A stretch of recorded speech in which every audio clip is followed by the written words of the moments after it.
Good morning class 4। आज हम English reader में बेटा अपना नया चैप्टर स्टार्ट कर रहे हैं जो कि लेसन नंबर है 8 लेसन में आपको एक स्टोरी बताई गई है जिसमें जो रोमन के लोग थे, जो वहाँ का रीति रिवाज था, वहाँ के लोग कैसे थे, वहाँ के राजा लोग अपने प्रजा के साथ, अपने गुलामों के साथ कैसा बिहेव करते थे, और एक शेर की कहानी इसमें बताई गई है। तो आप सब अपनी बुक ओपन कीजिए और आज जो आप नया चैप्टर पढ़ रहे हैं उसको ध्यान से सुनेंगे। तो चैप्टर नंबर है 8 और चैप्टर का नाम है एड्रोलेंस एंड द लॉयन। एड्रोलेंस एक सेल्स था, यानी कि एक गुलाम था, और एक शेर, दोनों के बीच के रिलेशन की कहानी इसमें बताई गई है। तो आप चलिए हम लोग एक चैप्टर स्टार्ट करते हैं। तो सब बच्चे अपनी किताबें ओपन करिए और चैप्टर को ध्यान से सुनिए। Long ago there was a great empire called the Roman. Its empire in Rome. Roman का एक बहुत बड़ा साम्राज्य था जिसको एम्पायर रोम कहा जाता था। The Romans had big buildings, wealth and hundreds saves. Roman में इतना अच्छा फाइनेंशियल स्थिति बहुत अच्छी थी, वहाँ बहुत ऊंची ऊंची इमारतें थी, सुंदर महल थे, और वहाँ हजारों की संख्या में क्या होते थे, गुलाम होते थे। वहाँ के राजा के पास हजारों की संख्या में गुलाम होते थे। But their behaviour was sales was very crude. इतना सब कुछ होने के बाद, इतना अच्छा पैसा होने के बाद, समृद्ध होने के बाद भी वहाँ का जो साम्राज्य था, वहाँ का जो राजा था, उसका जो व्यवहार था अपने सेल्स यानी अपने गुलामों के साथ बिल्कुल अच्छा नहीं था। They often beat them the miscreancy and put them to all kinds of hard work. वो क्या करता था, अपने सैनिकों के द्वारा अपने जितने भी गुलाम होते थे उनसे बहुत ज़्यादा ही कठिन परिश्रम कराता था। कठिन परिश्रम तो कराता ही कराता था, साथ में उनके साथ बुरा व्यवहार भी करवाता था। Androcles was also be Roman sales. उसमें से एक एड्रोलेंस जो था, एड्रोलेंस वो भी एक रोमन सेल्स था, यानी रोमन का गुलाम था। His master was very cruel. जो जिसके अधीन वो गुलामी कर रहा था, उसका जो मास्टर था बहुत ज़्यादा क्रूल यानी निर्दयी था। He gave him the little food and few reins of cover his body with.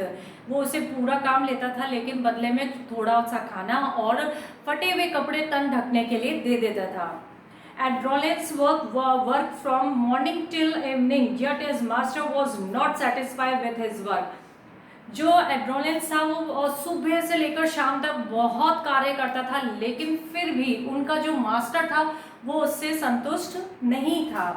The sales was not happy. वो गुलाम भी खुश नहीं था। He could not bear it any longer and one night he left the house and run away. एक रात वो भी ये सब चीज़ों से बहुत परेशान हो गया था और उसको आगे नहीं चाहता था, यानी वो ऐसी गुलामी और नहीं चाहता था कि पूरा दिन सुबह से शाम बहुत मेहनत करो और बदले में कुछ भी ना मिले, और मतलब पैसा या कुछ अर्निंग ना मिले वो ठीक है, लेकिन कोई उससे गुड वर्ड्स तक नहीं बोलता था। तो उसको ये चीज़ बहुत बुरी लगती थी, इसलिए वो सब चीज़ को छोड़ देना चाहता था। Androcles ran one whole night and one day. वो अपने घर से भाग गया और पूरी एक रात और एक दिन वो भागता ही रहा। Next night he reached A cave in the forest. और ऐसे चलते चलते चलते वो अगली रात को एक जंगल में बनी हुई गुफा में पहुंच गया। He entered the cave and decide to spend the night there. और उसने निर्णय लिया कि रात को वो इस केव यानी इस गुफा में ही ठहरेगा। ही lay down and fail sleep. और वो इतना थक चुका था कि वहाँ लेट गया और सो गया। He was so tired that they could not see that a lion was laying in the cave. वो इतना थका हुआ था, इतना परेशान था कि उसने ये नहीं देखा कि उस गुफा के अंदर एक शेर है। वो उसे शेर को ना देखते हुए भी वो इतना थका हुआ था कि उस गुफा में जाकर सो गया। Suddenly Adrolen's woke up. They heard the groans of an animal. जैसे उसकी आँख खुली उसने एक जानवर की आवाज़ सुनी। He said a lion standing in front him. जैसे उसकी आँख खुली उसने क्या देखा कि जो एक शेर है उसके सामने खड़ा है। Androcles was the terrified. जो एड्रोलेंस था वो बहुत ज़्यादा भयभीत हो गया। The lion was growing with pain. लेकिन उसको देखते हुए शेर भी दर्द से गर्रा रहा था। One of his pav was the bleeding. और शेर का जो एक पंजा था पाव, उसमें से खून निकल रहा था। Androcles went near the lion. Androcles lion के पास पहुंचा। इससे उसने देखा a big thorn in his paw, कि एक बड़ा सा कांटा उसके पंजे में चुभ रहा है। Androcles put the paw in his lap and gently pulled the thorn out, और उसने क्या किया, धीरे से शेर का जो पैर था, पंजा था, अपने थाइस पे रखा और उसको धीरे से कांटे को निकाला। At once the lion was released from his the several pain, और जैसे ही कांटा बाहर निकला, शेर उस बहुत बुरे दर्द से फ्री हो चुका था। He began to lick the orders with the love, और वो उसकी दया इतनी बढ़ जाती है एड्रोनल्स के लिए कि वो उसको लिक करता है, यानी प्यार से चाटता है।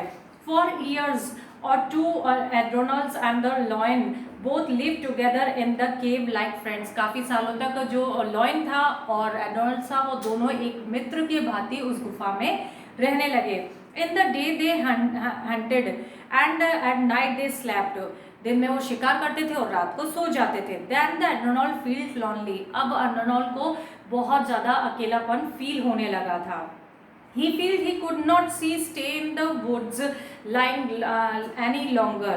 He wanted to see man, women and children. अब वो इन चीज़ों के बारे में सोचने लग गया था कि वो जंगल और शेर जानवरों के अलावा अब ना तो किसी आदमी को, औरत को, बच्चे को नहीं देख पा रहा है। तो उसके मन में ये इच्छा हुई कि क्यों ना मुझे अब उन्हीं लोगों के बीच लौट जाना चाहिए। They wanted to leave the town again. और वो वापस उसने कस्बे में रहने का निर्णय किया। So he left the day in one day, एक दिन उसने वो गुफा छोड़ दी। On the way the town some soldiers recognised ऑर्डनल, और जैसे वो टाउन में पहुंचा तो कुछ सैनिक थे, उन्होंने एड्रोनल्स को वापस से बंदी बना लिया। He was caught send his master, और उसके मालिक के पास ले गए। ही वॉज रनवे सेल्स, उन्होंने कहा ये वही है जो भाग गया था। These in those days the runaway souls were punished severely. उन दिनों ऐसे जितने भी सर्वेंट अपने सुरक्षा के लिए भागे थे उनके साथ बहुत गलत व्यवहार किया जा रहा था। His master took him before the king. The king ordered to throw the adolescents in the area fight with the hungry lion. जब मालिक ने उसे देखा तो गुस्से में अपने सैनिकों को आदेश दिया कि जाओ इसको अखाड़े में ले जाके एक भूखे शेर के सामने फेंक दो। The arena was the open ground around which the sat the king and their people roamed to watch the death of the runaway cell. अब जहाँ अखाड़ा था वहाँ पर चारों ओर राजा और उसकी प्रजा बैठी थी, और ये देखने के लिए कि कैसे जो भागा हुआ गुलाम है उसकी मौत होती है। Androcles stood in the centre of the arena, जो एनोल्ड था वो एड्रोनल था, वो एरेना होता है अखाड़ा, अखाड़े के बीचों बीच खड़ा था। A hungry lion was set free from his it cage, और तभी एक केज में से शेर को बाहर निकाल दिया जाता है। The lion roared loudly and jump out the cage, शेर जोर से दहाड़ता है और केज यानी पिंजरे से बाहर उछलता है। Androcles shut his eyes with fear, ये देखते ही, आवाज सुनते ही जो एड्रोनॉल था वो अपनी आंखों को बंद करके खड़ा हो गया। As a lion reached Androcles he did not kill him, जैसे शेर उसके पास पहुंचा शेर ने उसको मारा नहीं। ही सैट डाउन, वो उसके पास बैठ गया and began to lick his feet, और उसके पैरों को चाटने लगा। Androcles open his eyes and saw his friend in the arena, उसने देखा कि जो शेर है वो तो उसका मित्र है जिसके साथ वो इतने साल केव में रहा। He put his hands around the lion's mane and wept for joy, और वो घुटने के बल बैठ गया और शेर के जो बाल होते हैं उसमें से अपने हाथ घुसाते हुए रोने लगा। At this sign the kings and the Roman public were surprised, ये सीन देख के राजा और रोमन की जो प्रजा थी वो बहुत आश्चर्यचकित रह गए। The king sent the sailors asked him about it, hear this story, राजा ने उस गुलाम को बुलाया और कहानी पूछी। The king was impressed the Androcles, जो राजा था वो उसकी कहानी से बहुत प्रभावित हुआ। ही सेट हिम फ्री, उसने गुलाम को फ्री कर दिया है। And give him some money to live a life of freedom, और राजा ने उसे कुछ पैसा दिया ताकि वो अपना आगे का जीवन अच्छा व्यतीत कर सके। The lion follow the Androcles like a dog, और जो लॉयन था वो भी एड्रोनल्स के साथ एक कुत्ते की तरह फॉलो रहने, मतलब उसके साथ रहने लगा। जैसे डॉगी होता है हमारा पैट होता है, हमारे आगे पीछे चलता रहता है, इसी तरह लॉयन भी उसका पैट बन के रहने लगा।